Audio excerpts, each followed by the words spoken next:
नमस्कार शेतकऱ्यांनो, कांदा उत्पादक शेतकरी बांधवांसाठी आताच्या क्षणाची सर्वात महत्त्वाची आणि मोठी बातमी. कांदा व संदर्भातील कांद्याच्या भावात वाढ होणार, कधी, किती आणि कशामुळे होणार, काय महत्त्वाचे कारणं, सविस्तर थोडक्यात संपूर्ण अपडेट बातमी आपण या व्हिडिओच्या माध्यमातून जाणून घेण्याचा प्रयत्न करा. तरी महाराष्ट्रातील तमाम कांदा उत्पादक शेतकरी बांधवांना एकच विनंती, व्हिडिओ शेवटपर्यंत बघा. अतिशय महत्त्वाचा व्हिडिओ जाणून नक्कीच लाईक करा, तो चॅनलवरती नवीन चॅनलला सबस्क्राईब करा.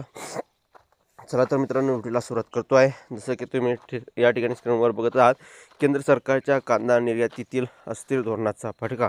केंद्र सरकार अस्थिर धोरणामुळे जागतिक बाजारपेठेत भारतीय कांद्याच्या निर्यातीवर परिणाम झाला आहे. या परिस्थितीचा फटका घेत पाकिस्तानने ज्या देशात भारतीय कांद्याची मागणी होत होती त्या देशामध्ये मोठ्या प्रमाणावर निर्यात करून आपली बाजारपेठ निर्माण केली आहे. यंदा या ठिकाणी बघितलं, पाकिस्तानने 2025-26मध्ये तब्बल 27.8 लाख टन कांदा उत्पादकांचे लक्ष ठेवले आहे.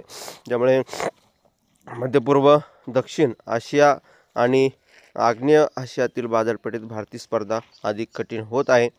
अस्थिर धोरणामुळे आधीच चीनची स्पर्धा पेलणाऱ्या भारतासमोर आता पाकिस्तानचं वाढतं उत्पादन नवीन आव्हान उभं करत आहे. पुढील काळात भारतीय कांदा निर्यातीसाठी हे मोठं संकट ठरू शकतं अशी लक्षणं दिसत आहे. परंतु दोन पैसे मिळावं शेतकऱ्यांच्यासाठी कांदा निर्यात करणं योग्य आहे. कांदा निर्यात केलं पाहिजे, परंतु हे सरकार विरोधी सरकार असल्याकारणानं या ठिकाणी कधीही कांद्याला दोन पैसे मिळायला लागले की